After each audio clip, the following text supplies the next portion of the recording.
রুকন আরবি শব্দ। কোরআন মজিদের 2টা সূরায় রুকন শব্দের উল্লেখ আছে। কয়টা সূরায়?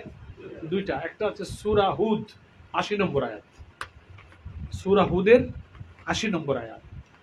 আরেকটা আছে সূরা জারিয়াত, তার 39 নম্বর আয়াত, 39 সূরা জারিয়াত।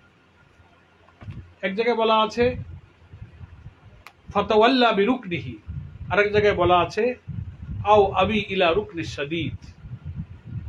রুকন মানে হচ্ছে যার উপরে নির্ভর করা যায়, আশা রাখা যায়, আস্থা রাখা যায়, সাপোর্ট, খুঁটি, অবলম্বন, নির্ভর করা যায় যার উপরে, এমন একটা শক্তি সত্তাকে বলা হয় রুকন।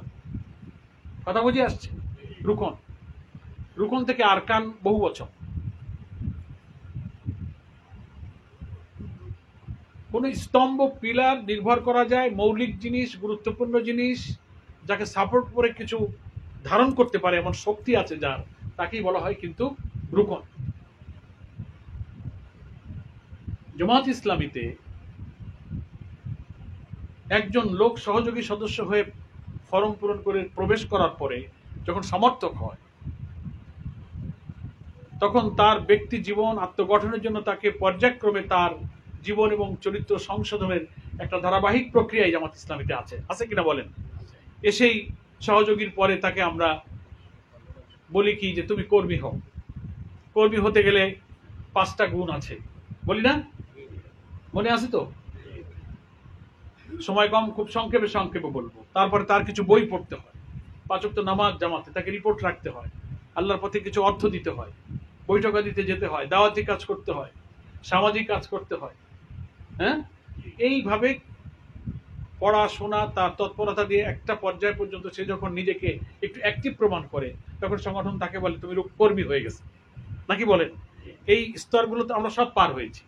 কর্মী হওয়ার পরে তখন তার জীবন এবং চরিত্র সংশোধনের জন্য আর একটা প্রক্রিয়া শুরু হয়। ঠিক স্কুল, কলেজ, মাদ্রাসায় যেমন এক ক্লাস থেকে আর এক ক্লাস, এক শ্রেণী থেকে আর এক শ্রেণী উঠতে হয়, তার নির্দিষ্ট পড়াশোনা থাকে, সিলেবাস থাকে, পরীক্ষা থাকে, ঠিক জামাত ইসলামী একটা ইনস্টিটিউশন, একটা শিক্ষা প্রতিষ্ঠান। আলহামদুলিল্লাহ, মানুষ তৈরি করার একটা শিক্ষা প্রতিষ্ঠান। আল্লাহ তাআলা যে আমাকে আপনাকে তৈরি করেছেন, আমার সৃষ্টির একটা উদ্দেশ্য আছে, একটা দায়িত্ব দিয়ে আল্লাহ তাআলা আমাকে পাঠিয়েছেন।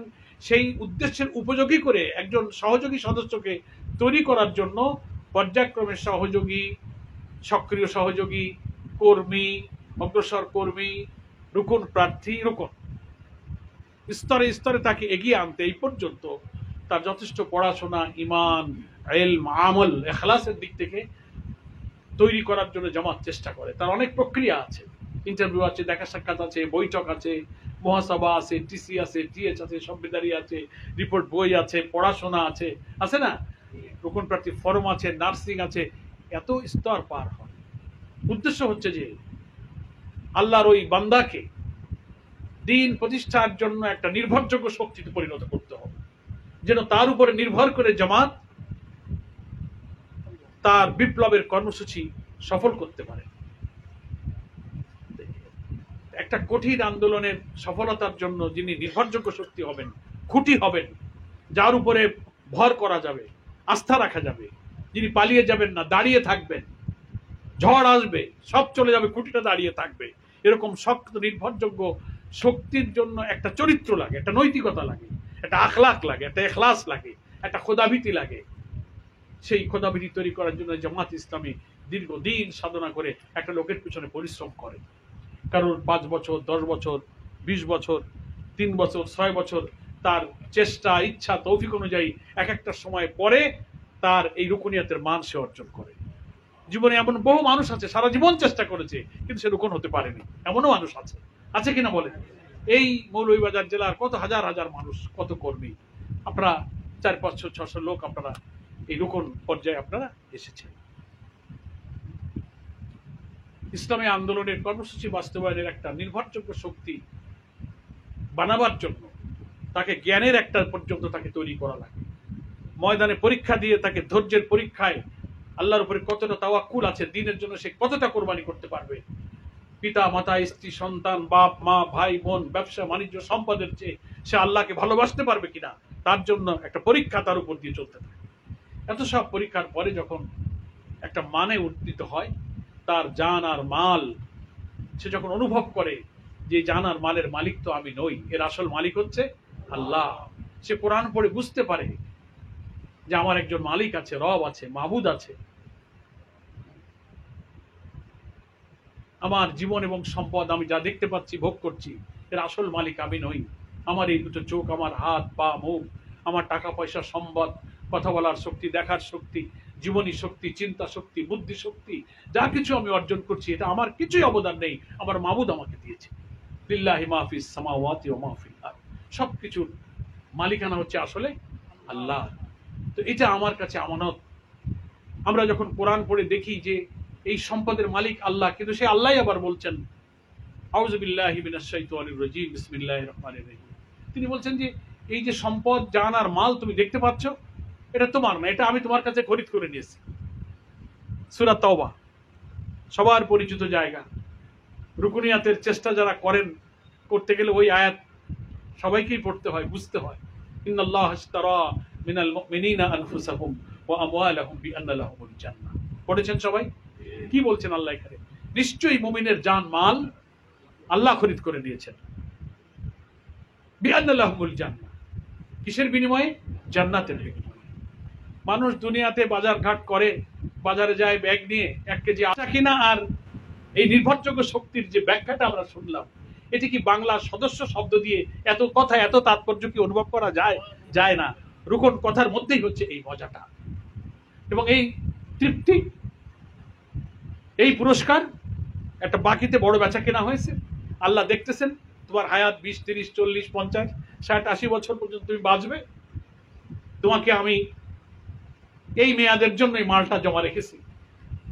চুক্তির মেয়াদ তোমার হায়াত পর্যন্ত।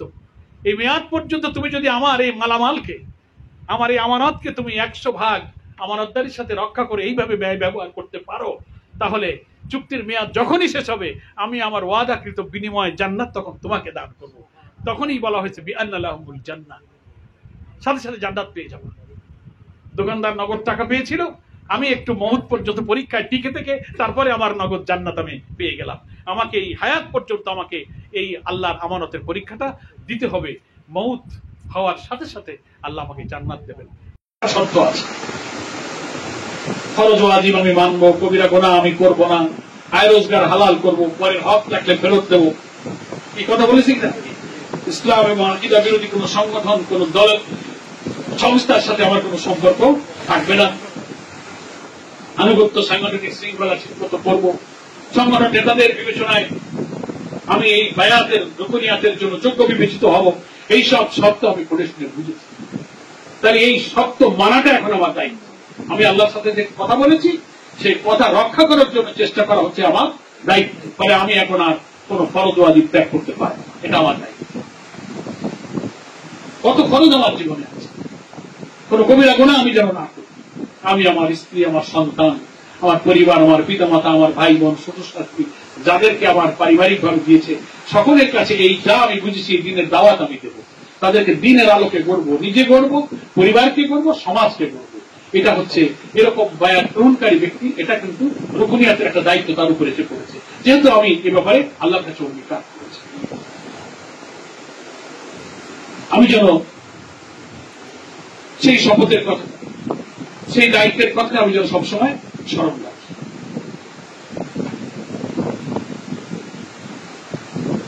আমার কথা বুঝে আসছে? তাই রুকুন কথাটার তাৎপর্য যিনি যত বুঝতে পারবেন, তিনি সেই রুকুন হলে পারে তার উপরে কি দায়িত্ব অর্পিত হয়। যেমন ধরেন পিতার দায়িত্ব, উদাহরণস্বরূপ যদি বলি, তাহলে আগে বুঝতে পিতা কাকে বলে। পিতা হল তার স্ত্রী, তার ওসিলায় দুনিয়াতে যেসব সন্তানাদি আল্লাহ দিয়েছেন, তাদের আমি বাপ। ওদের ভরণ পোষণ, লালন পালন, খানা পিনা, অসুখ বিসুখ, লেখাপড়া, চিকিৎসা, নিরাপত্তা, নানান ব্যাপারে আমার উপরে কিন্তু দায়িত্ব এসে গেছে। পিতা কারা? এই পিতার পরিচয় যখন জানবো, তখন তার দায়িত্বটা কি, তখন আমরা এটা বুঝতে আমাদের সহজ হবে।